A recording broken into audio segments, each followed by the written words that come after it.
We're talking to Mayra. I'm looking forward to this and looking forward to it at 8 o'clock, doing big things. Um,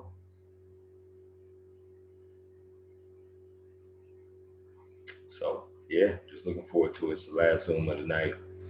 Um, so yeah, definitely gonna look forward to building more connections and doing my thing. You know what I'm saying? So it's gonna be a pleasure talking to her.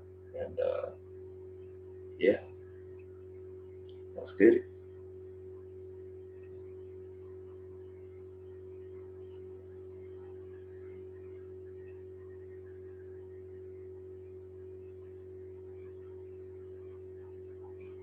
Here we go. All right. Hello, Myra. How we doing? Hi, I'm good. How are you? I'm doing good on this lovely Sunday evening. I know it's a beautiful day. Yes, indeed. So I want to say thank you for allocating your time to me. I appreciate it. Um, Not a problem. yeah, and I want to ask you, how are you and your family doing during these pandemic times? We're doing good, fortunately. It's actually been quite a blessing for us, and I know it's hard to say. However, because of my job, I'm usually never home, Yeah, and due to the pandemic, I was able to spend a lot more time at home. So I obviously I was also affected by it in the way where, I lost people close by and everything. mhm. But personally, there's I I've been able to see the positive side of it. So it allowed me to slow down and just kind of figure out where I was as far as my career went, and again be able to spend time with my family. And I think that's a blessing. Anytime I get to hug my parents, and that's, as we've noticed in the middle of a pandemic, many people don't have that blessing Yeah, during these times. And so to me, to be able to hug them every morning and, just tell them I love them is really, really important. So I've been fortunate enough to do that. But thank you for asking. How are you and your family doing? thank you for asking again. And my dad's in upstate New York with my stepmom and little brother, so I check up on them at least two, three Good. times a week. My Good. mother is actually and my aunt, my uncle, they're actually an hour away from me. So Okay. I've already told them and let them know that if they need anything, I'll be right there. Just give me a call, That's good. text, whatever. So they're doing good. Knock on wood. Nobody has caught COVID in my family, and Good. I echo the same sentiments as you. It's always good to Hmm. be able to drive and go see your loved ones and tell them how much you love them and how much you appreciate them in your life, because there's a lot of people that are losing their lives out here. So um, Yes. absolutely. Important. Uh, so I want to let you know about who I am and also Please. let you know why I reached out to you. So I am a senior in college. Um, I am a journalism and emerging media major. I am a Congratulations. thank you, appreciate that. I am a staff writer for the Peak magazine at our school. I am also a sports co-host. There's three of us. We do a sports show called The Swoop every Wednesday from 2 to 4. I covered high school football last fall. I did about 11 games where I was writing recaps for publications around here. Um, and I'm going to be doing the same in a couple of weeks for high school basketball, doing the same thing. So um, Wow. ultimately, I would love to do sports writing and sports reporting. Hmm. Maybe broadcasting down the line. I want to be as versatile as possible, but sports writing and reporting is my heart. That's what I love to do. Um, and I reached out to you specifically because I like to talk to minorities that's in Hmm. the field as well. I really like to, and I know you do sports reporting. And as many people as I see do sports reporting, I'm just gonna be honest. I don't see a whole lot of Hispanic like women out there doing sports reporting on the national scene. I don't see that.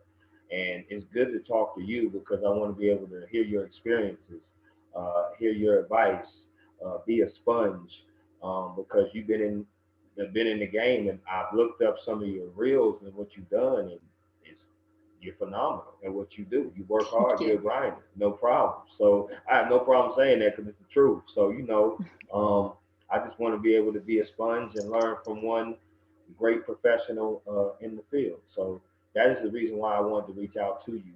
And I'm just excited to talk to you and learn more about you and connect with Thank you, Chris. Oh my gosh, you're making me blush. Thank you so much. I very much appreciate your words, really, and I love that you were able to take a look. I don't have a lot of reels out there, so I you. You have a don't. couple. You I have a don't. I was couple, looking. right? I was looking. Yes. I keep most of my work for the companies that I'm with, and I kind of that's it's a mistake. So you hold on to your reels and you hold on to your work and you update them as much as you can. Definitely congratulations again. You are already ahead of the game because when I was a senior in college, I had no idea what I wanted to do with my life, and I actually ended up traveling Europe and backpacking for a couple of years Wow. before I came home. And so it's been quite an adventure. I can't emphasize this enough, but I think one of the things that we all need to understand is that no path will ever be the same.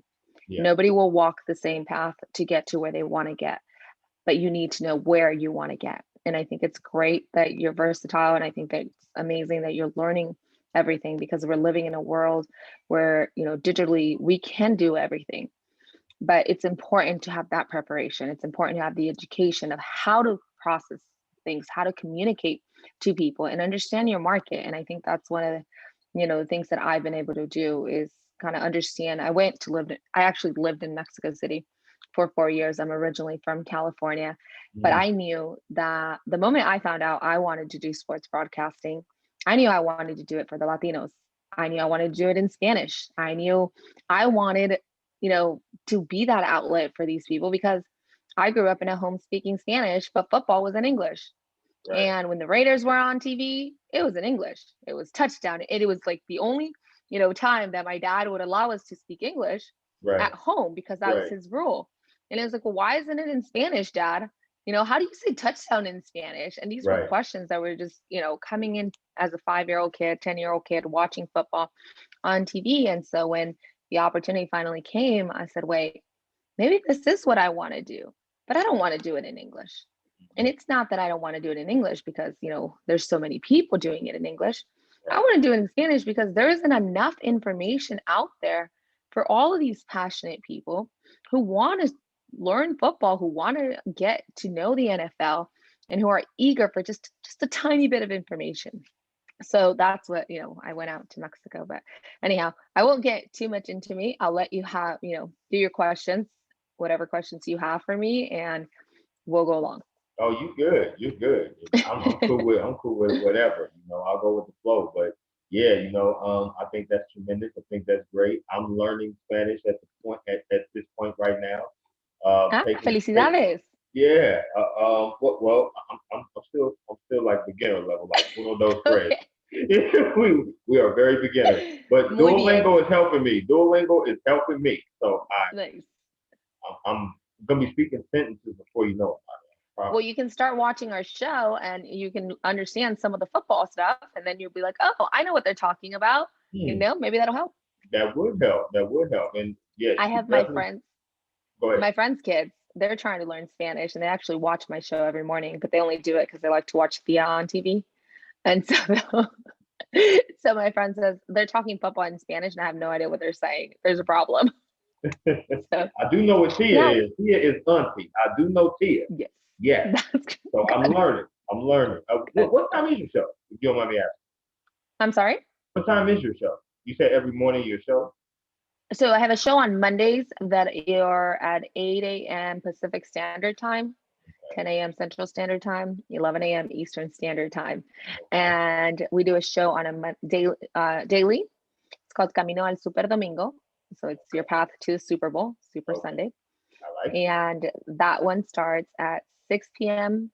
No, 4 p.m. Pacific Standard Time, 6 p.m. Central Standard Time, 7 p.m. Eastern Standard Time.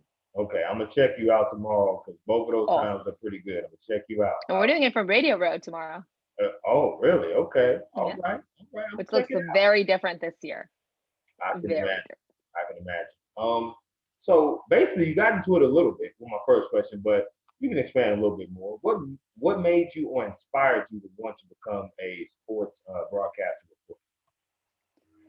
So I was working for Univision in Monterey, California Mm-hmm. as an administrator. And the national director came in and asked what I was doing with my life. And I said, well, I don't really know. He goes, what do you mean? And I said, well, if you would have asked me about 2 years ago, 3 years ago, when I was still in college, I'd have told you I wanted to be a professional soccer player. I Okay. was still playing soccer. But now I suffer from an ankle injury, the typical. Once you're a good athlete, you get hurt and then you're done. It Yeah, happens. you know it's time. Yeah, you know it. Yeah. So I was actually working into reconstructive ankle surgery, but avoiding it because I really didn't want to do the surgery. Mm-hmm. And we started talking. Little did I know that the following morning, I'd get an email from the president of the company at the time saying, hey, so we were told you wanted to do sports for us. Mm-hmm. And I'm thinking in my head, I never said that. Well, then I got an email from the director saying, hey, I understand that your passion is in sports. I hope this is a boost towards where you should go. And I was like, okay, what are you talking? I could never imagine myself, being a sports broadcaster, being in the Right. NFL, let Right. alone being, at the Super Bowl. That was just Yeah. not something that, like you said, you don't see many Latina women doing that. You don't No. see even any Spanish football coming out. Like there's very little of it in Yeah. the US.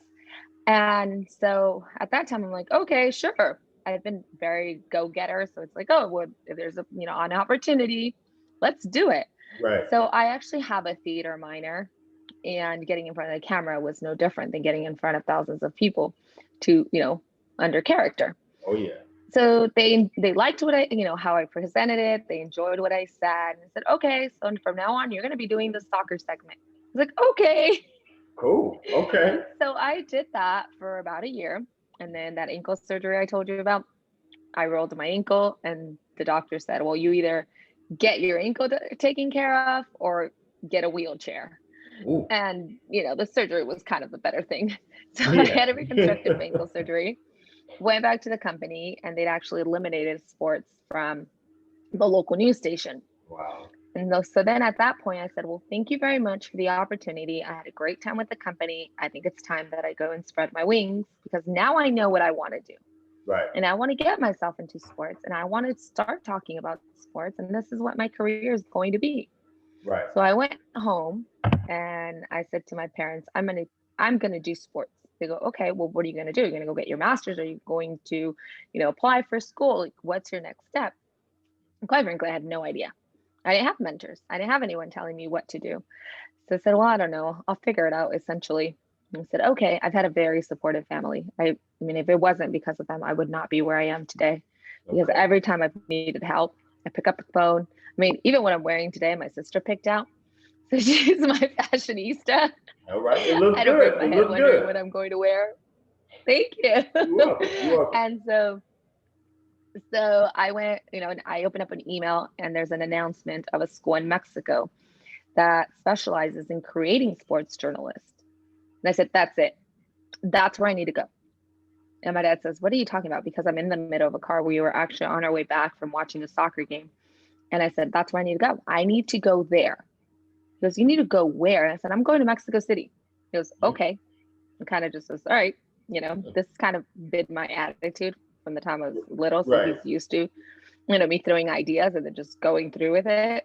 But he wasn't really sure what I was talking about. So the following morning, Mhm. we went out, we had coffee. It's kind of a thing that we do. And we're drinking coffee. And he goes, well, okay, now tell me, what do you mean you're going to Mexico and how much is it going to cost me? I said, well, Dad, I actually have no idea. I just know that I want to go to Mexico because I want to do sports, but I want to do it in Spanish. And my Spanish is good, but it's not great. I want to perfect the language. I want to understand the culture.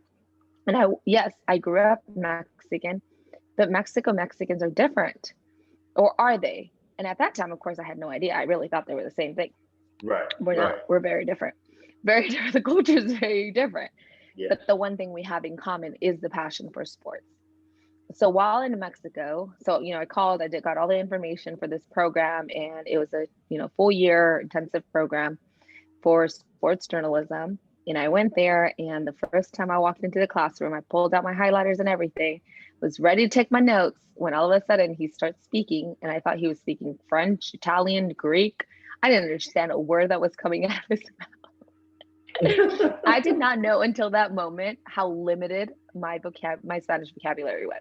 Ah, And so I started raising my hand, and eventually he was like, "Look, miss, I need you to write down all your questions, highlight everything on the book that you don't understand, and we will stay after class and discuss because you're not going to let me teach." right, right. So it was one of those things, and I think it was just kind of meant for me to go to Mexico, learn football in Mexico, because Okay. I didn't know that people in Mexico even played football. Little did I know that it was the biggest sport after, soccer, after European football. Little did I know that there was colleges playing football. They had college football. I didn't know that millions and millions of people watch football. I had no idea that Mexico City was the second, actually the first, the largest city outside of the United States in the number of fans. They have the Wow. most fans Mm. in any city outside the United States. And so those kinds of things, I was like, oh my goodness, what is going on? So it was actually there where, after taking this program, I got involved with the company that I'm a part of now.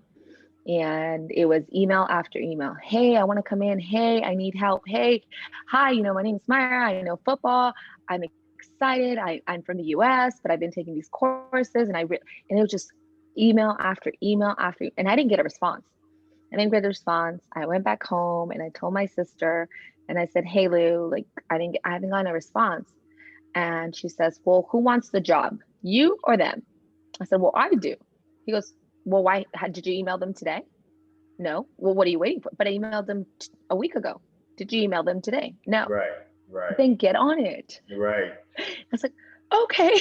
So I just, I got on it, and eventually I got a response, and I got an interview, and I had the opportunity to get there. And so, going back to your questions, my inspiration came from that first job, sitting at a desk with a boot on my right ankle, unaware of what I was going to do, and just kind of jumping into it. That's amazing. That's I where the like that. inspiration came from. I keep That- That's I carry the awesome. story further. Obviously, I love to talk. No, that's cool. You should be. I love that. I love to listen. I love to listen to people and their stories and hear about their experiences. I really do. That's amazing. It really is. Thank you. For me, uh, my dad is somebody who, like when you guys watch Raiders games, I'm from California too. I'm from Southern Oh, California, San Diego oh, to be exact. Yeah, I know. Yeah, oh. I know, right? That Southern and Northern is like, when you said Monterey Bay, I'm like, oh, okay, that's up there. That's Northern Cal. But it's okay. I've always been a Chargers fan, of course. It's Um, okay. and then, my dad and we used to watch the games a lot. And I literally lived right across the street from Qualcomm Stadium growing up. And Ooh. that got me into sports because I love football. My favorite sport is basketball because I always was a Lakers fan. So Kobe Bryant was kind of my inspiration. And I was like, Mm-hmm. you too, right? Yeah, absolutely. So, I love sports, and that's how I kind of fell into it as well. Although I love sports, but I actually majored in math at first, and I love math, but I also love theater. I love musicals, and I love plays. Okay. I And can't sing. you said what? I can't sing. Yeah, yeah. Well, Couldn't do a musical. I was a tree in the musical. I bet you was the best looking tree out there. I bet. I'm gonna Thank you. for sure. I love like plays like Raisin in the Sun, and we did Les Miserables. I also Mhm. acted in High School Musical as well. So I just love to act and do plays because I thought that was a way to get in front and show your talent, to do something Mhm. different. Because people always saw me as a sports guy because I played sports in high school. So I got into sports like that. That's how I got it with my dad mostly. great segue Mhm. question, because I want to ask you, what is the most challenging thing about your job, but what is also the most rewarding thing about your job? The most challenging thing about my job, that's a tough one. Let's start with the most rewarding. The Let's do it. most rewarding thing about my job, believe it or not, is when I get questions from people and things like today. When I get the opportunity to inspire or motivate or even give just a little bit of guidance to someone, that's probably the most rewarding thing of my job as of now. I jump to the opportunity whenever I can. And I'm actually sitting in my bedroom like right now for the Super Bowl, and I have all my colleagues downstairs. So I'm not joking. I try to do this as much as I can. And the other thing that I love is when I get questions. When on my social media people ask me about football, when they ask me about the players and what's happening with a certain team, and just a couple of days ago with the whole Stafford situation, Right. someone said, "Oh, Mayra, what's the deal? I heard that Stafford might go to San Francisco." And I said, "Well, it's one of the seven teams that are, that have been saying out." But just the fact that someone said, "Hey, Mayra, what's going on here?" And that's just those things to me are extremely rewarding. Yeah. Yeah, I would say just, being able to connect to people, being able to give them a little bit of information is very, very rewarding. The most challenging thing, so trying to probably being away from the family and Mm. all the traveling that comes into with it. But then I also love to travel. So Yeah. let's see, Yeah. most I know I love food. The lack of food is probably the most challenging. Have to make sure you carry snacks with you. That would probably be one of the most challenging things of my career. Mm. The other thing would be maybe having to perfect my Spanish, trying to understand what you There you go. This is a real one. This is a real challenge. Trying to understand what is actually translated and what Mm. isn't. Okay. So, how I was telling you, touchdown, there's anotación, Yeah. there's quarterback, but Maximo Avance, which is the company I work for, does not translate quarterback. However, in Spanish, it's translated to Mariscal de Campo. But because the owner of my company Hmm. is, played football, is a huge football fan, says you can't call it a Mariscal de Campo because the Mariscal de Campo is actually one of the military leaders. It's not a Oh, okay. quarterback. Okay. And directly translated, it would be un cuarto espalda. So it doesn't really make any sense. I think quarterback is better. Yeah. Yeah. Yeah. Yeah. Quarterback is Right. So, better. so it's kind of like, so I think that's one of my biggest challenge, questioning myself whether I'm translating the right thing or I'm not translating it or I shouldn't be translating it. Hmm. That would be one of my biggest challenges when it comes to, to my career per se, because again, it's hard. It really is. Now that I'm thinking about all the different words, Right. there's like, tight end, tight end. How do you say tight end in English? Tight end. How do you say it in Spanish? A la cerrada. But what about a Wow. corner? How do you say corner in Spanish? El corner. Hey, you say what? El corner. Corner. Oh, El Corner. Cook. Corner. Oh, wow. Okay. Mm. So, you know, Wow. but then some people actually translate it to esquinero. So Right. you're like, Okay. wait, so do I translate it or do I not translate? Right. Do I not or do I So do? that I would be got you on probably one that. of That's crazy. the Wow. most That challenging. is challenging.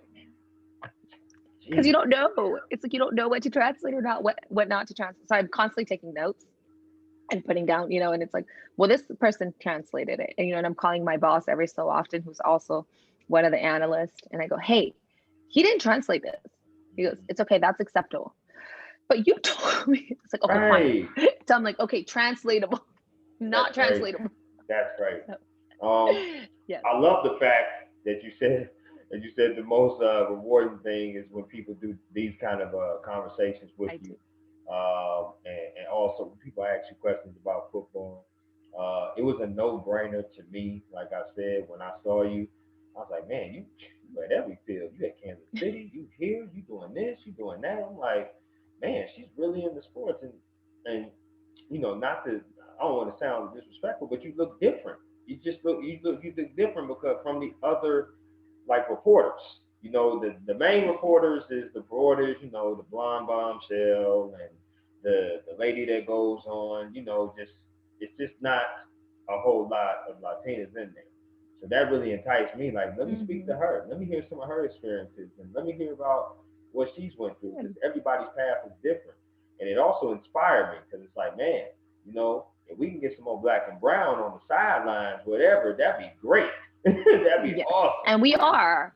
Yeah, We are. We're getting a lot of black, a lot more blacks than browns, but yeah, we have a true, couple browns in there. true, We have a true. few, and we Yeah, actually have Omar from LA and yes, with the NFL Network, and he's yes, he's from Latino heritage. So, and I actually worked with your team too with the Chargers. You want to know a funny story there? yeah. I drove into the facilities at Costa Mesa Okay. and did not realize that my truck hook in my Jeep was the Raiders. So I Ooh. I forgot. I was so excited. I was very nervous. It was the interview was about I had about 8 different interviews Mhm. before I was finally hired. And so when it finally happened, I was really excited. I didn't think anything of it. And I got a letter saying, "Hey, I need your key." Mm. And I was like, "Excuse me, what key?" So then I realized that they wanted the key to the hook so they could take it off. Wow. And they did. They took it off and they put a Chargers license plate on my car. Instead of the Raiders plate. Okay. And the Raider hook was placed on my desk with a note, "Get rid of it in the next 24 hours or Mhm. it's going to the trash." Mhm. So I said, respectable, not even going to complain. Got it. Myra, we Charger fans. We dislike the Chiefs. We dislike the Broncos, but it's an absolute hate when it comes to the Raiders. I don't I use hate know. a lot. I am not a hateful person. I'm a person that loves to smile. I love to make people smile. But those Raider fans, I they can know. be obnoxious at times, and I know this personally from being in the black Oh, we can hole. all be obnoxious. Yeah, yeah, yeah. Well, It's our Rays are a job. little different. They're a little different.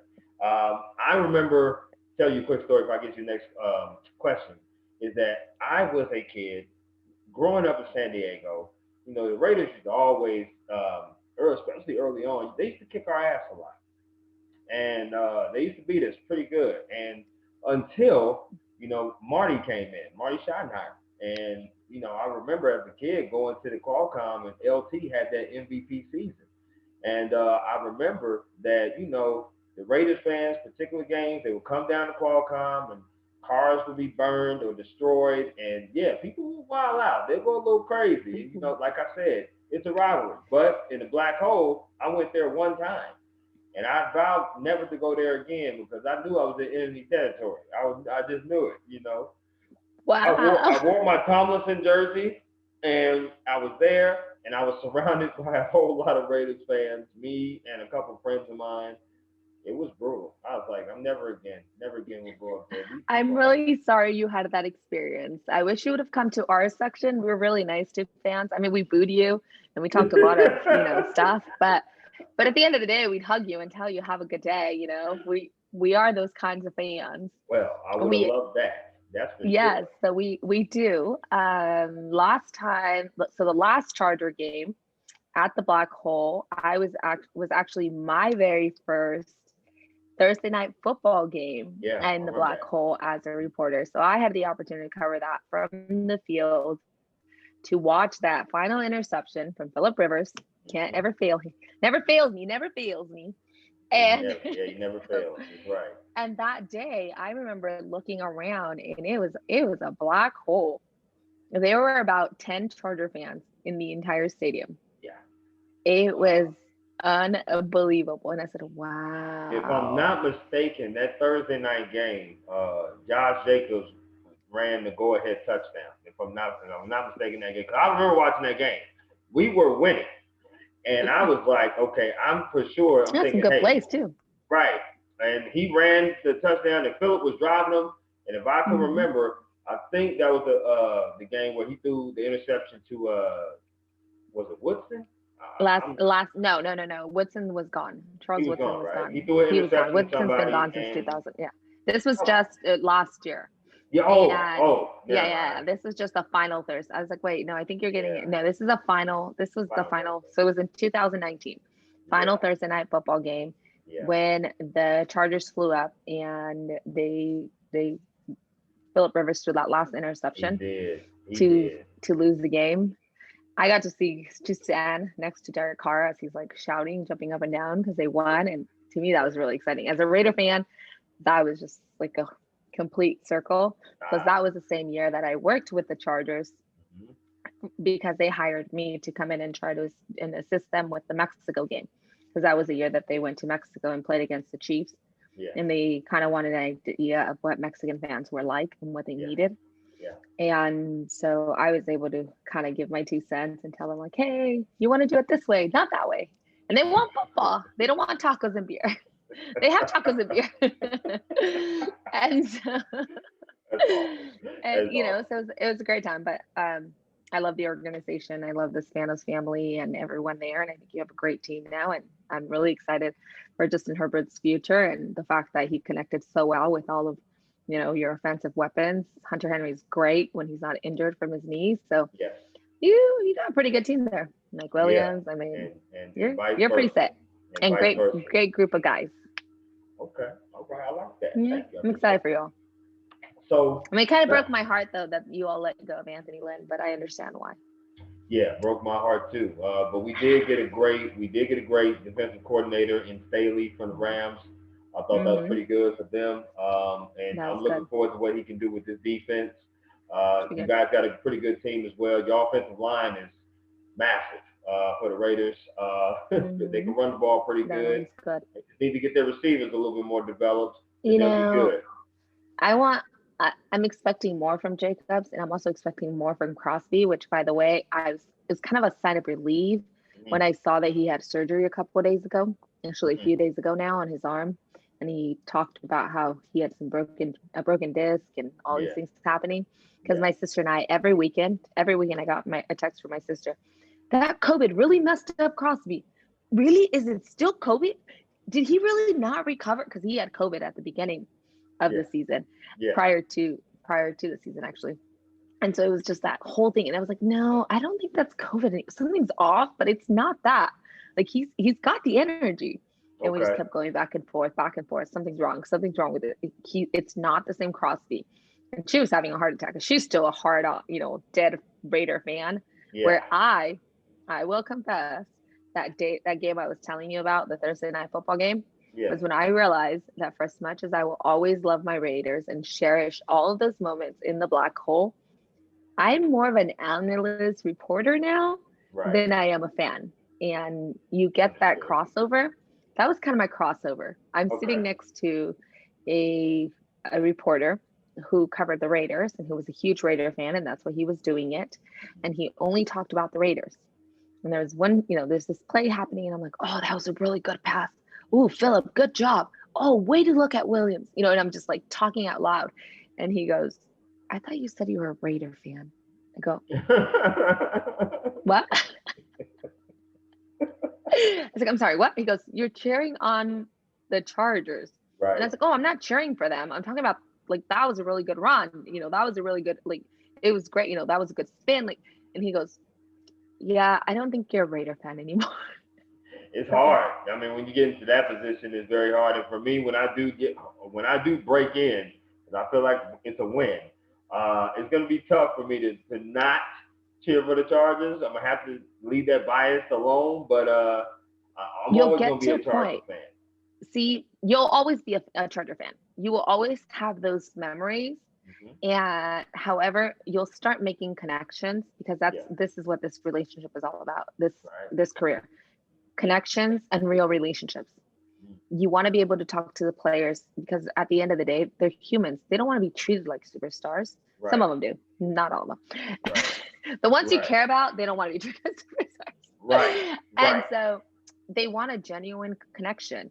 And you'll start, evolving and you'll start building these relationships and these, with all of these players from all these teams that you'll find yourself cheering for most of them, or wanting, you're going to want one team to win, but you're going to want another player to win who's on the other team. And you're like, wait, hold on.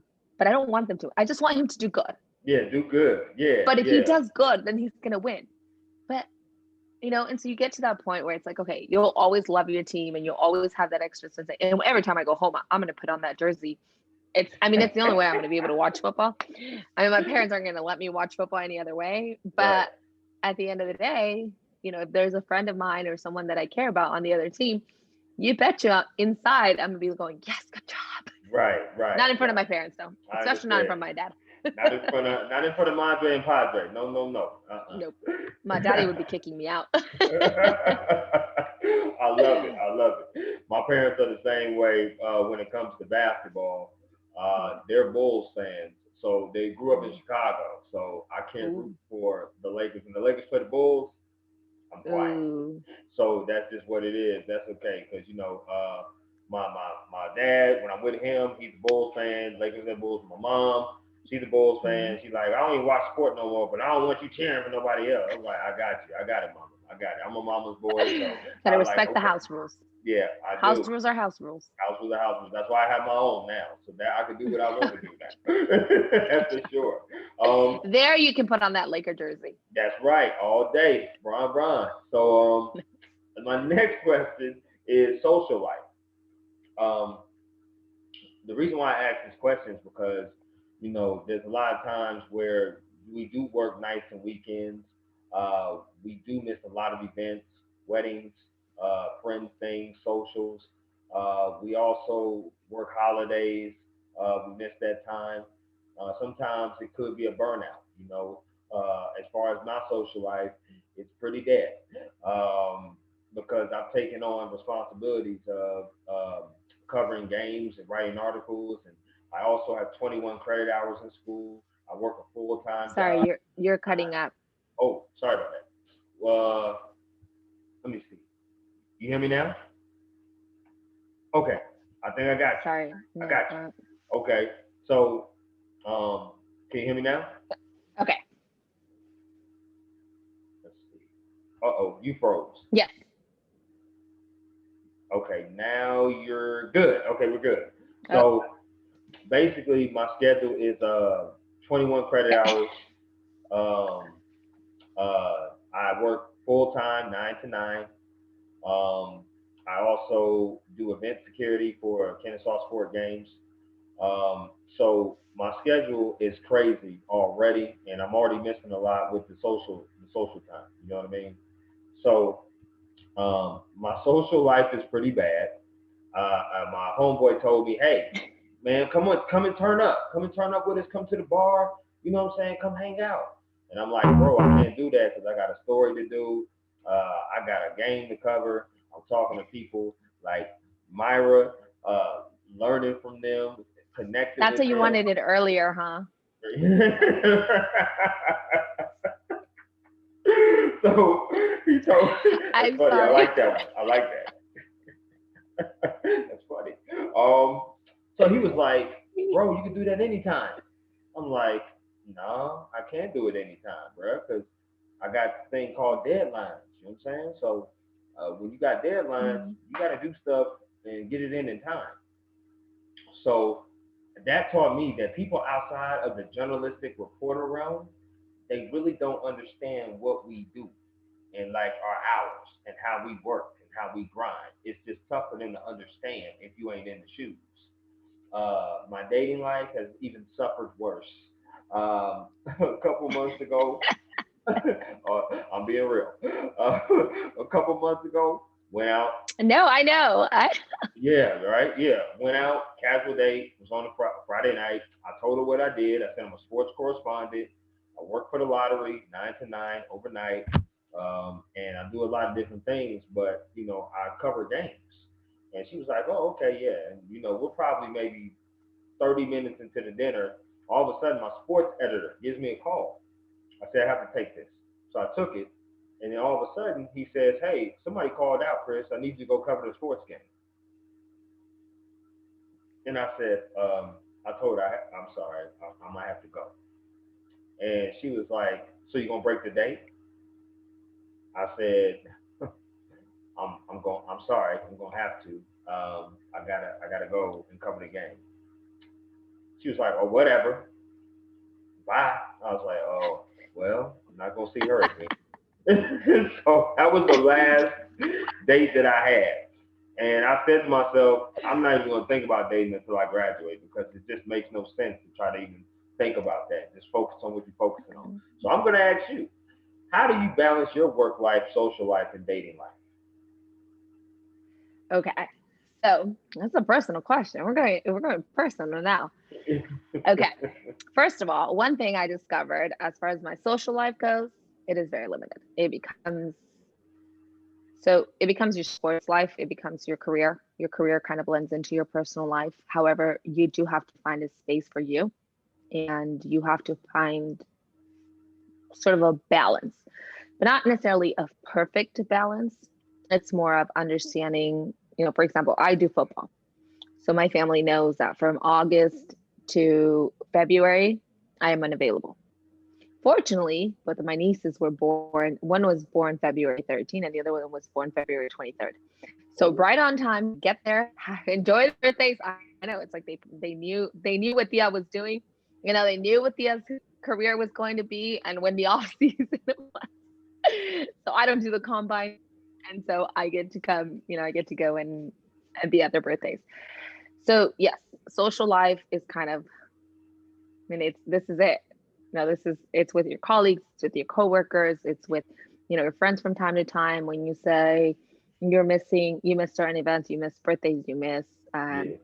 I mean, I am currently missing one of my best friend's brother's funeral, Wow. and it breaks my heart. And as you were saying that, that's all I could think of. Yeah. I'm here at the Super Bowl. I'm enjoying this moment and I'm living it. However, there's a part of me that's still there with her. And again, right now, as you brought it up, I was like, oh my God, do this to me. However, it's a part of our lives. It's a part of our job. It's a career that we choose to do. And so we need to stay as positive as possible because at the end of the day, that's our job. Again, it's our job to be charismatic. It's our job to smile. I had a moment where I actually had my uncle pass away Wow. the night before I had to shoot a commercial. And the next morning, I've got puffy eyes and I'm broken down. And I don't want to do this commercial. I don't want to work. I don't want to talk about sports. I don't want to put on a jersey and smile. My uncle just passed away Right. and he was murdered. So it's even worse. And we don't know what happened. And we're trying to, my mom's at home, heartbroken. My dad's heartbroken because we're all trying to figure out what happened and where. So what did I do? I grabbed my coffee. I looked at myself in the mirror and I said, Mayra, he's gone. Nothing you can say, nothing you can do will bring him back. Right. So you gotta bring in those tears, put on some cream, and get that, put some ice on your eyes, do something. Needless to Right. say, my makeup artist was a queen and she's awesome. Mm-hmm. But it's those kinds of things. You have to be strong. You have to be thick skinned. You have to build a very, very thick skin because not only are you going to miss a lot of these events where you have to keep yourself focused Right. and understand that this is what you're working for and this is your passion. And again, this is your shot. You say no, there's 1,000 other people right behind you waiting to take on that opportunity. And it's just, again, you have to be very, very focused. So social life does, I mean, to me, at least on mine, you have a social life. I mean, I do take my breaks. I do relax, but I'm a hiker. I love hiking. I love exploring the cities. So even my trips this year, again, because of the pandemic, the cities have been very empty Right. everywhere I go. So I'm able to explore different areas and different scenes. And that's kind of what I like to do. So I take it's like, okay, I'm going to do the game tomorrow. So I'm going to fly in a day early. I'm going to go to their local restaurant, look up whatever their best local restaurant is. Cause that's another thing I do when I travel, try to shop local and just, stay away from chain restaurants, kind of just go as local as possible, find like the I mama like it. papa shops, and get their food and stuff. New Orleans has the best papa shops, by the way. And Kansas City does have amazing, I will not say the best barbecue, but amazing barbecue. I just had it last week. And so Mm. that's kind of that becomes my social life. Dating, dating is really non-existent until you find a person that's going to support you. Right. Till you find the person that's going to support you. You don't Right. need a person in, at least from personal experience, you don't need someone in the industry. You don't need someone that's going to be crazy passionate in love with sports. You need someone that's going to, you can, I mean, if you find someone in the industry that understands your job and you guys are willing to work it out, then that's great. Mhm. But at the end of the day, you want someone that's going to build a team with you and they can just understand because you're going to be under so much stress, which I'm sure you already are, that you don't need that additional stress. You do not need a person calling you and asking why you haven't called, why you haven't texted. You want someone that at the end of the day, you can come home, it's 2 o'clock in the morning, and you say good night, and they say good night, we'll see you in the morning. Right. Not to come home after a long day of work Yeah. and for someone to say, really, you're just getting in? You didn't Right. call me all day. You didn't. It's like, I don't need you to know and love my job. I just need to for you to understand it. Yes. So whenever that person comes around, you don't have to go looking for her. I'm sure she's going to come to you at some point, but make sure you're always honest and you have an open communication because that's going to keep her from going into her little head. Because we all have that little internal voice. And I'm sure this girl you went on a date with, she wasn't Yeah. thinking you're her. She's thinking, oh, Grace, some other girl calling her, and he's over there trying to go, Right. like, fine, Right. whatever. Right. That was probably going in her head. She's thinking this is his emergency getaway call. He's having a horrible time. He doesn't want to be here. Mm. So again, you want someone that's confident, someone that's self-assured, that understands like what she brings to the table, and that knows that at the end of the day, you're gonna go and do whatever the heck you want to do, whether she keeps you on a short leash or Right. just lets you be you. So relationships are about that. It's about having that open communication. I've had dates. I've dated people. I dated someone a while back, and it was the worst decision of my life because I was that. It was that. Why aren't you calling me? Where are you? Wow. What is your Wow. problem? You're over there with those boys. You go into locker rooms, and I was finally, brave enough and smart enough to say, boy, I give you a whole month. We're done. I'm saying It's that's not crazy. gonna work. It's not gonna work. And it happens, and right, we all say, oh, it's crazy, but it has to do with insecurities. It has to Yeah. do with personal insecurities. It has to do with a low self-esteem. It has to do with the fact Yeah. that that person isn't ready to be in a relationship. Right. They're not ready to be in a relationship because they're not aware of what they want to do with their lives. They don't love themselves. And I'm a firm believer that you must love yourself before you can love someone else. And Yeah. if you don't love yourself, no matter how many people you go on a date with, no matter how many people are ready to roll out the red carpet for you, if you don't love yourself, you're not going to be able to love someone else. That's facts. And again, that comes because I mean, at the end of the day, if you're going to cheat on someone, you're going to do it in front of them. I mean, you don't have to be hiding. Oh, Have absolutely not. Absolutely not. I agree. you know Um. so it's an open communication and it's honesty. And so I think that's, again, social life is very limited, but it becomes kind of a part of the clubs of the scene that you're in. It's like what you do with your friends, Uh-oh. that are your friends Yeah. will be there no matter what. I have a small group of friends, but they're friends. I'm not a person who labels everyone a friend. I've got acquaintances, I've got colleagues, I've got coworkers, but my friends are those people that I can pick up the phone and call at any time in the day and say, "Hey, I need you." And they're like, "Yes, what's up?" Or, "Hey, you know Yeah. what? I'm busy. I will call you right back." And they call you Absolutely. right back. And they're very limited. My mother used to say, there are no friends, Myra. Everyone's after something. Not exactly, Right. but they're few. They are few, they are rare, and they're incredible to have because sometimes you don't want to talk football. Sometimes you don't want to talk sports. Sometimes you Yep. want to watch a Hallmark movie and grab a bucket of ice cream for 2 hours and vent out. And so we have this technology where I have friends all over the world, and that's what I do. I call them from time to time, or I text them, or I send them an Instagram. And as I mentioned earlier, I was born and raised in California. I went to school in North Carolina. I spoke English everywhere I went.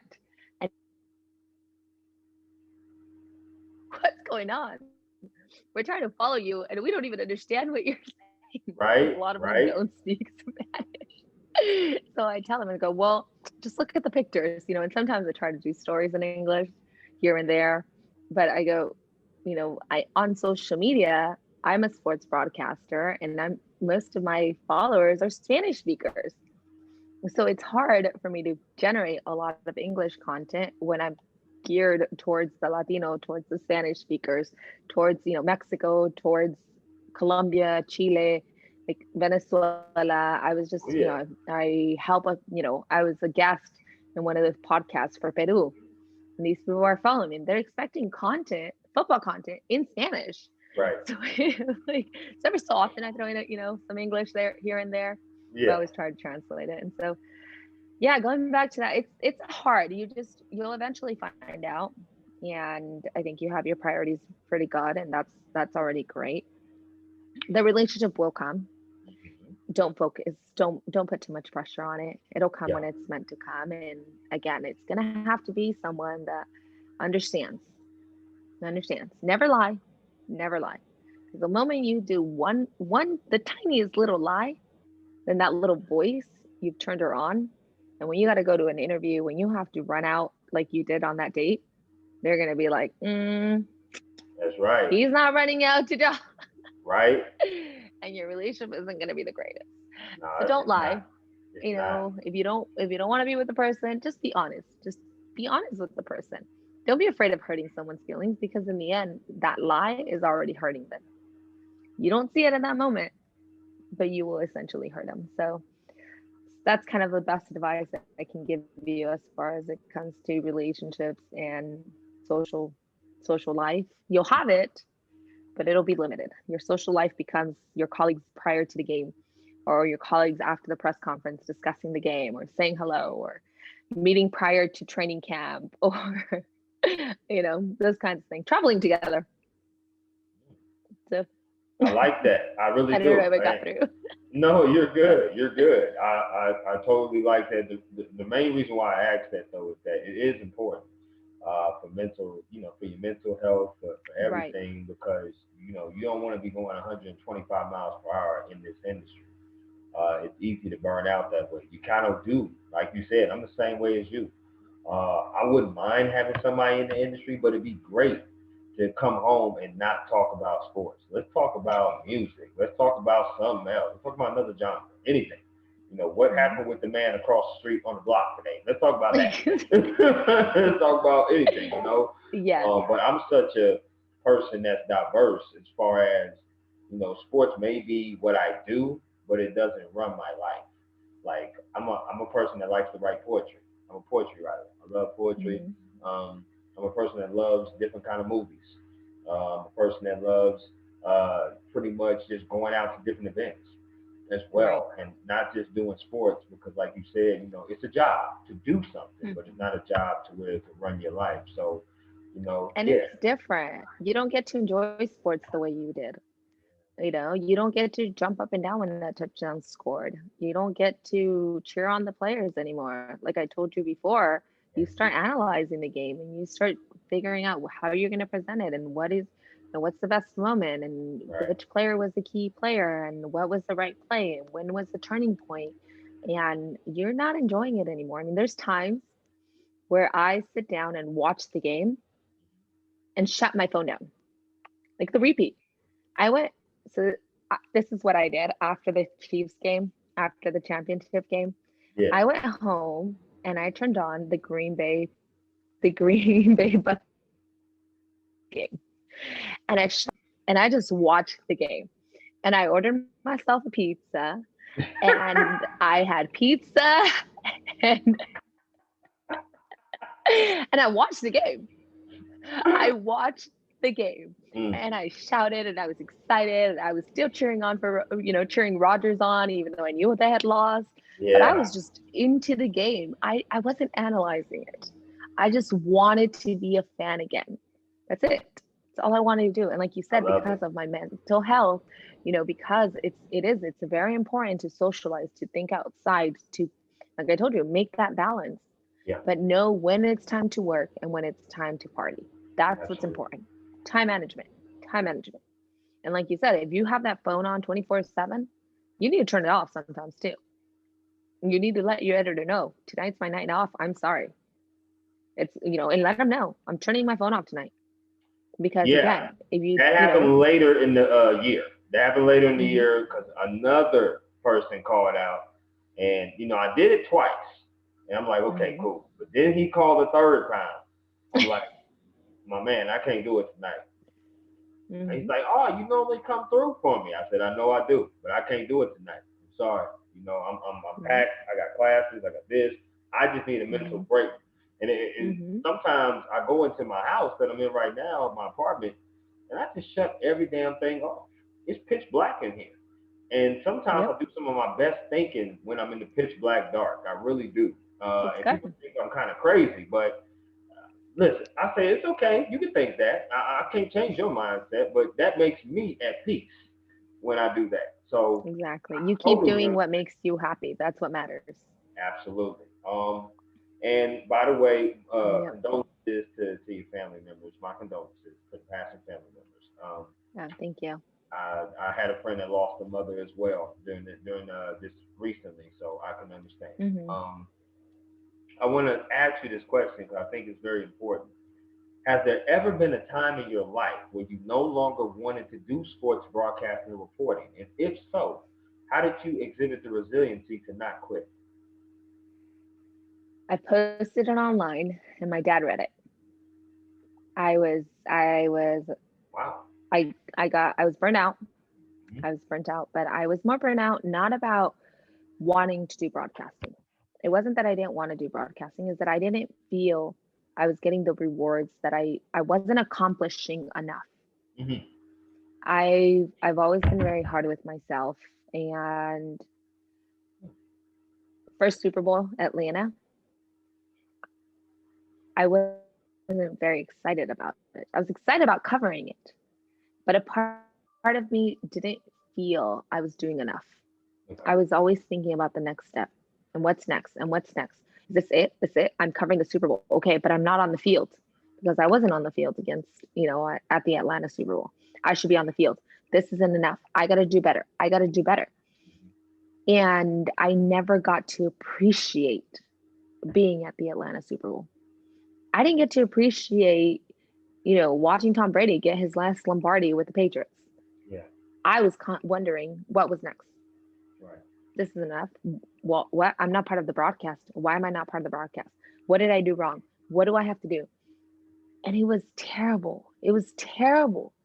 I I wasn't it wasn't that I didn't want to do it, it's that I didn't think I was doing enough.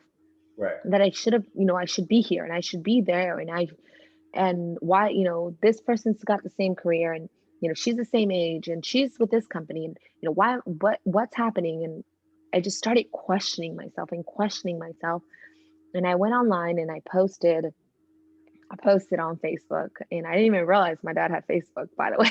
That's how I learned he had Facebook. Right. And and I did this post about how some things look nicer than they are, and sometimes you just feel like you want to be done with it, and how Mm. maybe a different path is the better way to go. And Okay. just this post, and I get a text message from my dad. Where are you? I was like, oh, I'll be home soon. Okay. Are you gonna come visit? Are you gonna actually come to our house, or are you going to your place? No, I'm gonna come see you. Okay. I walk in the door. So you're tired? And I said, excuse me? I was like, tired? No, I'm not tired. No. He's like, you're tired of work? You're tired of your career? Mm. He's like, what are you gonna do now? What do you want to do? And I'm like, wait, what? You're As just gonna soon as throw it you walk away? in the door, he's asking Why? you Because you don't think you're good enough? Wow. As soon as I walked in the door, and I'm like, and mind you, again, I didn't even know he had Facebook. So I was like, what is going on, Dad? What is going on? Wow. What is he Yeah. talking about? Uh-huh. So then he says, Myra, He goes, I've never told you anything. I've always told you whatever you want to do, you do. You've got my back. I've supported you. I never asked for anything from you other than to be happy. And I read this today and I said to myself, is she not happy? Am I not doing enough for her? And he's like, Dad, it has nothing to do with you. It has to do with me. Right. This is me. I'm having a hard time understanding where he said, Myra, you started this because at that time it had been 3 years. Because 3 years ago, you decided this was the path you wanted to take. You've already covered a Super Bowl. You're already in a company that's giving you, the trust to go out and represent them. Not Mhm. anybody, just they don't do that just to anybody. So you tell me what you need to be happy. Right.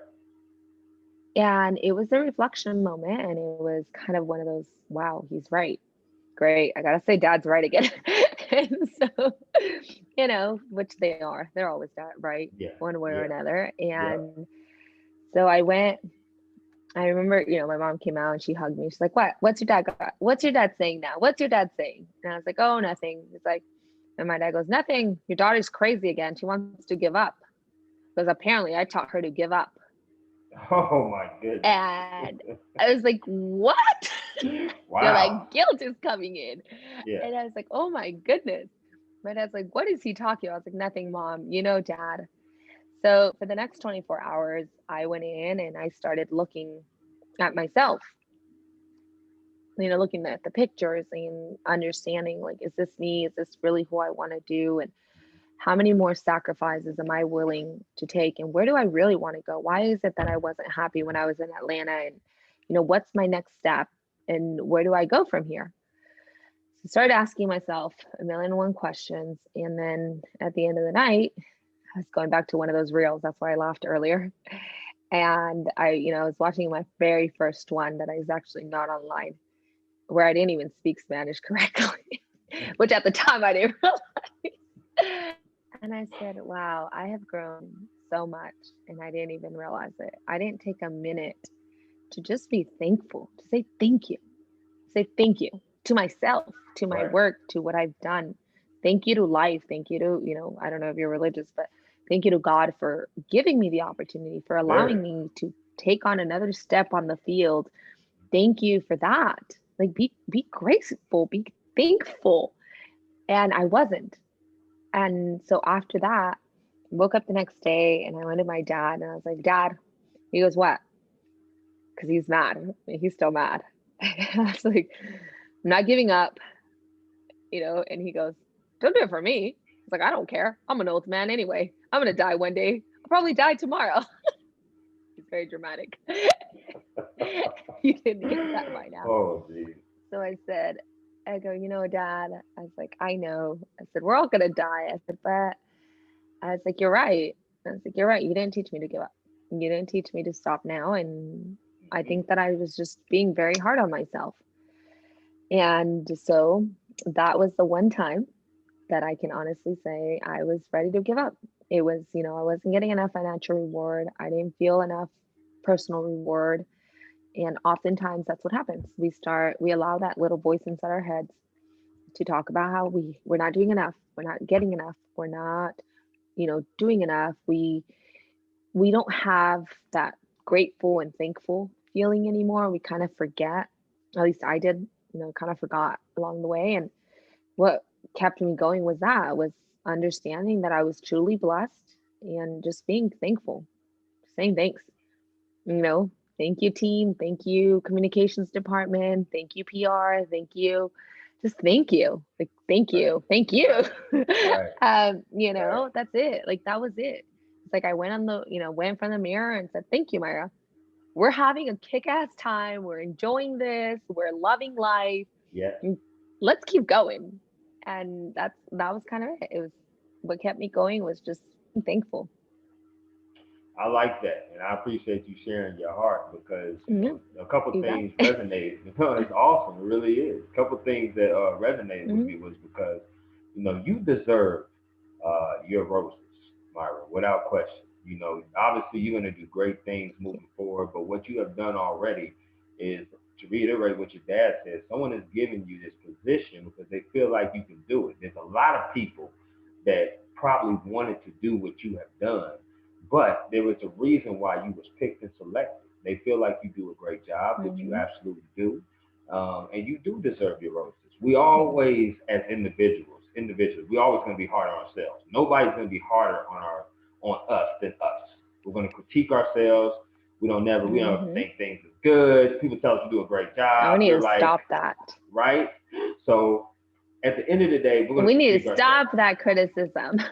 We do, and that's why I We say need to stop. you do deserve your roses. And in myself, what I believe is Thank that for me, I just think that listen, there's a lot of shitty jobs out there. Let's just call it for what it is. Let's keep it a buck. There's a lot of people out there that don't like doing work that they're doing right now, but they're doing it for Mm-hmm. a plethora of reasons. And this is the Right. profession that people are in, and you're working, and you get up to wake up every day and say, I love going to work. And that's a I do. blessing in disguise already because Mm-hmm. and that's something that I want to do. But it's also I also have to say this about you and people in the professional field. It's inspiring. You're inspiring Okay. people that's younger than you. You're inspiring people that's your age. You're inspiring because of what you're doing. Speaking Spanish about football is damn near groundbreaking because, like you said, ain't nobody doing that. I mean, I don't know many stations is doing it. Very I don't know few. many, So what you're There's doing is very few something of us. you love, but it's something that is inspiring because people want to be in that profession. They want to be in that field. The way that you pay it forward by talking to not only me but probably many other people as well is just a blessing. I mean, we're all humble to talk to any But professional, including yourself, to hear the stories, to get in the mindset, to be a sponge. So yes, you deserve your roses, daisies, whatever flowers you want to, thank, whatever flowers you want to put on. You deserve thank that you. without question. Okay. So I just wanted to say Thank that before you. I got to this next question because this is kind of a fun question that I want to ask. Okay.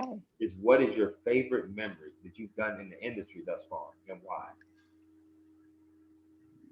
Favorite memory? Yeah, you can give me two if you can't give me one. Was that it? Yeah, Oh my God, I have so many. I got so many memories.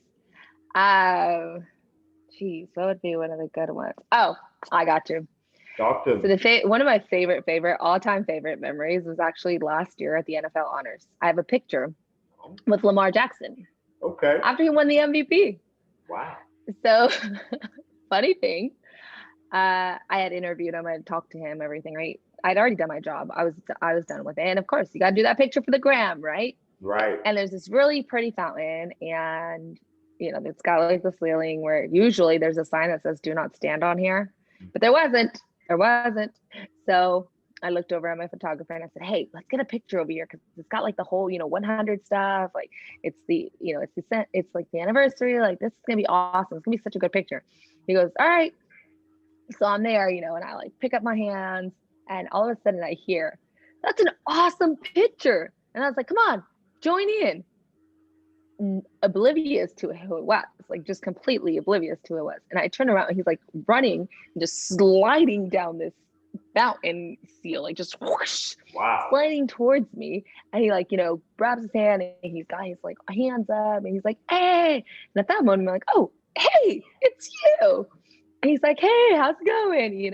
So we took the picture. We jump off. He's like, "That was such a cool picture." And I was like, "Yeah." I was like, "Dude," I was like, "You just made it even better." So I sat there, started talking to him, to his partner at the time.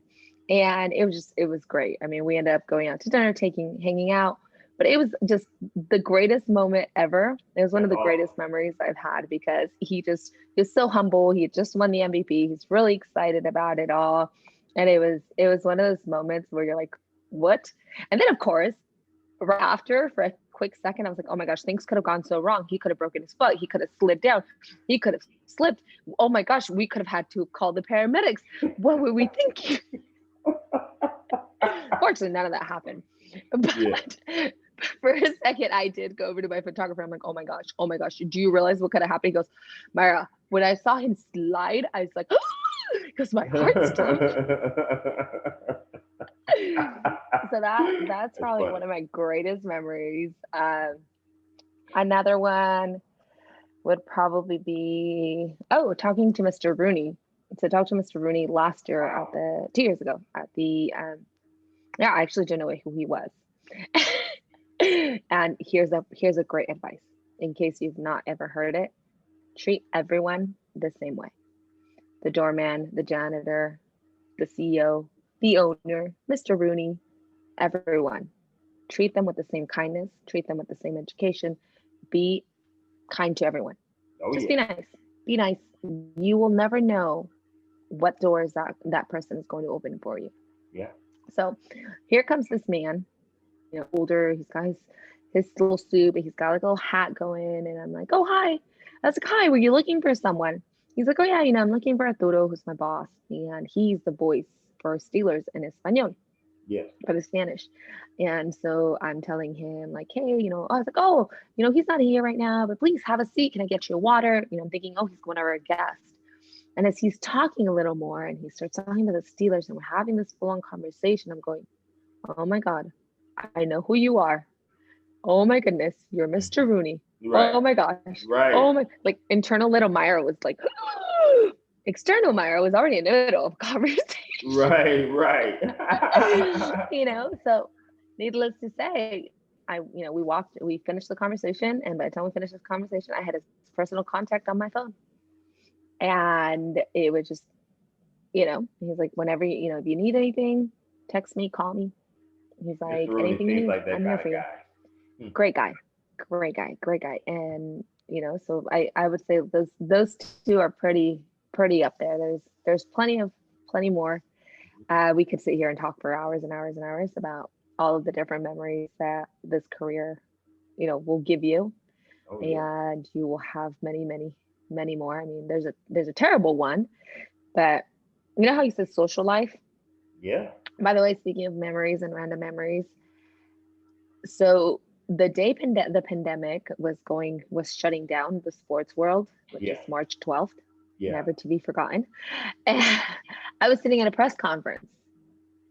I was sitting at a press conference and I was actually waiting for Cruz Azul because the Conca Champions League was going to be played in LA. Yes, it So I was was. at a conference and I couldn't be, and everybody was freaking out. And we're all talking about worst case scenario, the sports world shuts down and we've got Disney movies on TV. It happened. It happened, right? It Yeah. happened. Yep. It happened. But I had every single person there to support me during those times. We were all messaging each other. We were all talking to each other. And Mm. that's what this is about. Again, building those relationships with your colleagues, extending an arm, letting them know, hey, I'm here for you. Hey, how's it going? Hey, not every day, not every week, but when everything's get rough, Right. Right. it's nice to have that support. It's nice to be a part of these support systems and support groups. And there's plenty of them. I don't know if you are part of was it Black journalism? I know you talking about the NABJ, and There you go. yeah, I am National a part of that. Association of Black Journalists. Good. I am. So yeah, I mean, all of those associations, jump on it, create real relationships. People like to say network. I like to say build real relationships because networking isn't going to get you the door open. Networking will give you a contact, but then when you call them, they're going to be like, "And who are you?" Right. Or if you build a relationship, then when the opportunity comes, they're going to know who you are. I like that. So I that's do. the difference between networking and building a relationship. I like it. I like it. And listen, Yeah, before I get to this next go question, ahead. I wanted to tell you something. I want to tell you a little story. It's about my first internship because I too had a moment just like you, whether or not I wanted to Mm-hmm. continue with sports. Um, so at the time, I started college kind of late. I started college Okay. at 23. I was a 23-year-old Mm-hmm. freshman. Now I'm a 28-year-old senior. So Good. at 23, I got an internship with the Knoxville Ice Bears doing game day operations. I got the internship by going to an Atlanta Falcons career fair here, giving my resume and my cover letter. The manager called me, said, "Hey, Chris, can you finish out the rest of the season? with us. We would love to have you for an internship or game day from December to April. I said, hell yeah, Mm-hmm. sure, I can do that. It was the first time anybody had ever called me, Myra, for any kind of sports thing at all. Mm-hmm. Now, mind you, I was still living at home, and I was still, I had no car, and I just started school, but I started school online, so I took online classes. So here's how I got to Knoxville. What I would do is I would take an Uber to the MARTA station in Atlanta. From the MARTA station, I would take the mega bus from Atlanta to Knoxville. From the Okay. Knoxville Transit Center, I would take the transit and go to Super 8 or Motel 6, whichever was cheaper that weekend. I did this for 3.5 months. So here's my schedule. I would work Sunday through Thursday, 8 to 5, and then Friday, Saturday be in Knoxville. So Okay. my main thing was I did this for 3.5 months. But I had a moment in my hotel room. I was sitting there. I just came back. I was tired, and I was like, "What the hell am I doing this for?" Because it was unpaid, and it was Mm-hmm.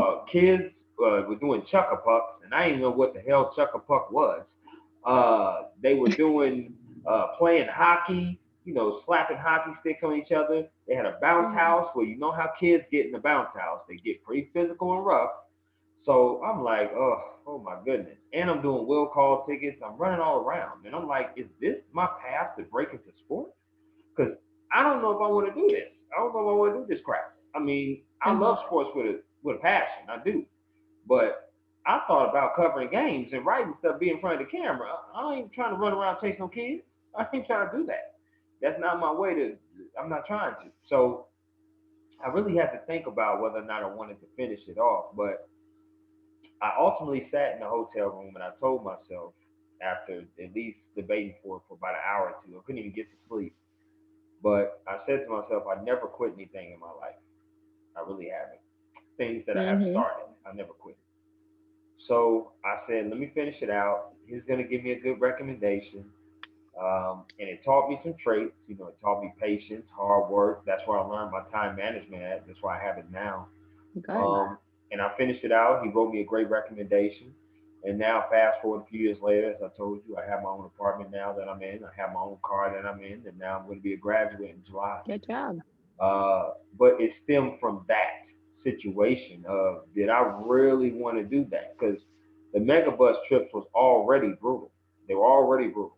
And not having a car and going Mm. 8 hours on a bus, 4 hours one way, 4 hours the next way, is awful. But I did it for 3.5 months, and I Mm-hmm. saved my money to do that, and I saved my money for the hotels because I just wanted to be in sports so bad, and I still do. I still have that same passion. It's just directed towards a different Good. kind of area now than that area of sports Right. communication. So I wanted to tell you that story prior to me asking you the next question. So Okay. and let you know that I have And my just own to let you know, I do have to leave in 10 minutes. 10 minutes. Perfect. Okay. So Okay. now Let's do this. we have two more questions. So this next Okay, question perfect. is about interviews. I have a love-hate relationship with Teamwork Online, sportsjournalismjobs.com, working sports, because I feel like when you get your cover letter and your resume together, you send it off to a job posting that you're sending it into space.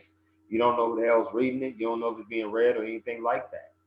I feel like some of these companies are putting their job postings up for legal purposes, and with the intention of them already having their inside man or woman or connect. So I ask you, what is the best way to get interviews with a company?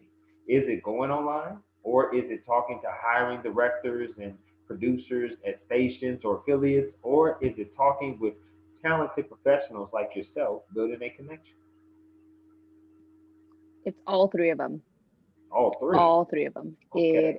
It's all three of them. So I'm going to tell you how I got my job with the Chargers.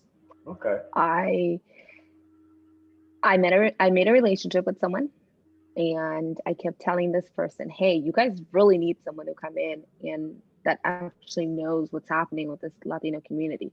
Hey, you really need someone. Hey, you're there and I get that, but like you guys are still not doing anything with the Spanish community, like you guys aren't doing anything for Right. Mexico. Like what's going on?" And again, it was a relationship I had built. Fast forward to the year where it gets announced that they're going to Mexico. Hey, I just heard you're all coming to Mexico. At that time, I was still in Mexico. Hey, I heard you guys are coming to Mexico. What's your deal? Like, do you guys know how you're going to promote it? What's your plan? No, Myra, we still don't know. We're still, oh, okay. Well, just let me know. So then, of course, I get a text message a week later. He says, hey, there's a job opening.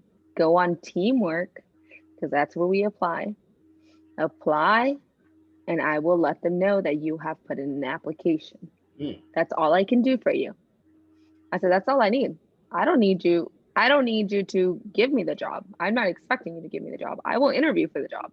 Right. But I said, but as long as I know you're going to let them know that, I filled out that little application. Let me know. He goes, yeah. He was like, good luck. If they call you, but you're on your own. I was like, I know. I got this. No worries. All right. So then I got a call. Get a call and they said, hey, we want to talk to you. We heard, we saw your resume. Like you've been working in Mexico. We have a game coming up. And long story short, as I mentioned before, after 8 interviews, I finally got the job. So that was because of the relationship that I had built, because it is very important that you build those relationships. However, it's also very important that you know what jobs are out there because all of the teams are posting their jobs on Teamwork. They are posting their jobs on different websites, and you've got to become familiar with all of them. And LinkedIn, get into LinkedIn. If you don't have a profile on LinkedIn, build one. Make it as professional as possible. Post your content. You will make a lot of relationships through LinkedIn. You want a job with the Raiders? Go and request to become friends with whomever is part of the front office or the marketing department. Research. Do your research. Know where you want to work. Build those relationships because you need those relationships to get a foot in the door. They're not going to give you the job. But when those thousands of applications come in, someone's in there telling them, hey, there's this person that you should take a look at. That's all I'm saying. And they're walking away. But now you've guaranteed that someone is going to read that application.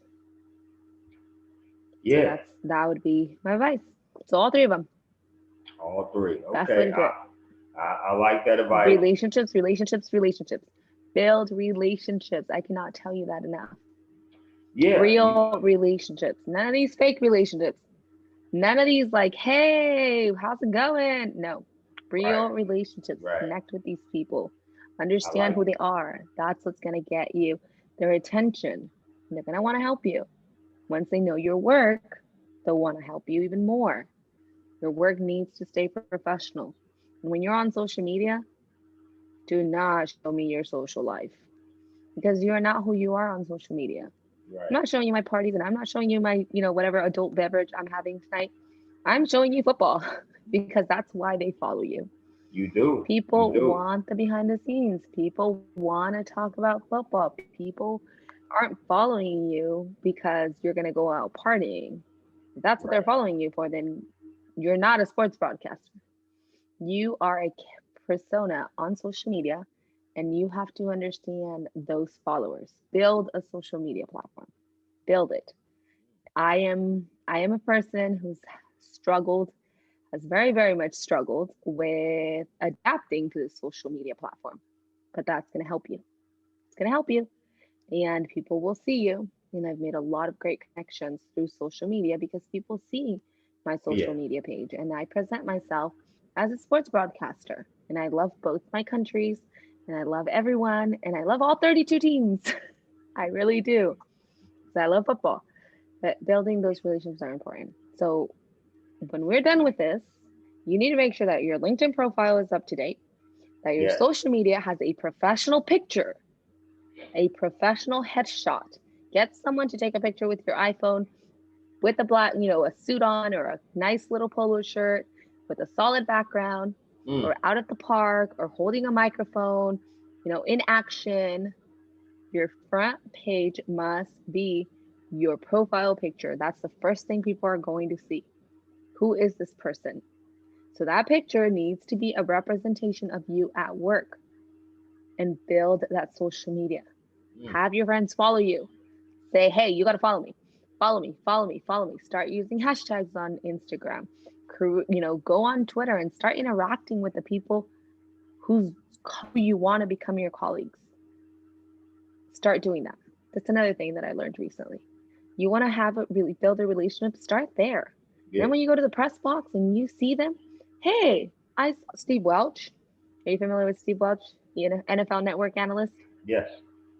I was sitting next to him about 3 years ago. He posted a candy. People weren't going to his house. He had a whole box of candy for Halloween. So I posted my box and I said, hey, I've got a long driveway too. If kids stop by, let them know my house is full of candy, right? Right. Nothing to do with football. Nothing to do with football. Fast forward 2 years later, he's sitting next to me and I go, I know you from somewhere. And I said, and I know you're an NFL analyst. I said, but no, I know you from somewhere else. He goes, did you get rid of all that Halloween candy? Oh, 2 years. 2 years. wow. Okay. And I said, hey, I was like, that's right. That was you. I was like, I kept my candy. I actually end up keeping most of it, but I tried. Right. Right. Build a relationship with him. Okay. Now we're in constant communication. It's like, hey, what advice do you have? Hey, what books can I read? Read, read, read. Did I say that enough? Read. You did. It'll help you. Read, read, read. Not just sports. Read, not just sports. So again, relationships. I mean, relationships are key. So get on Twitter and start interacting with them, and do it professional. Don't throw hate. It's the worst way. It's the best way to get blocked, and easiest way to get ignored. So you have an opinion. You said Make sure your what? Don't opinions are what? based on facts. You said don't what? Don't throw hate. Oh, Don't hey. hate. No, Don't no, hate. no, What? no, no, no, Be no. Wait. respectful all the time. And another thing, when you're going to throw an opinion out, do it with facts. If you're going to say a player is no good, say why he's no good. Right. If you're going to interact with someone and someone says something, don't go correcting the person, start a debate.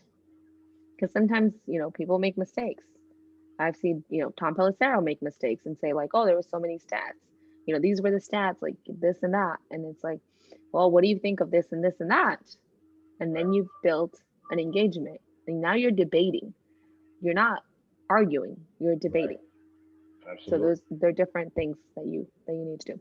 But let's get to your final question because I do have to get going. Well, I actually, you answered it by giving the advice that you gave. Oh, I was going to ask about advice, but you gave plethora of advice. But what I want perfect. to do is what I would like to do when I have some reels under my belt. I would like to Mhm. send them your way. I'm going to get some newsreels Please. under my belt, so please, I would love you to critique it, bash it to hell, do whatever you want to do with it. But I would be your happy. advice and critique would be absolutely tremendous. I am following you on obviously Instagram and Twitter. I would love it if you follow me back. That'd be great. LinkedIn too, I will but be happy to. that's the three I use. So Okay. um, and the final thing I gotta say is I am graduating in July. I will be looking at a lot of different occupations and trying to break in some way. If you hear something where you are located, maybe not your station, or maybe it, or maybe Mhm. an affiliate close to you, please don't hesitate to shoot it my way because I would absolutely love that.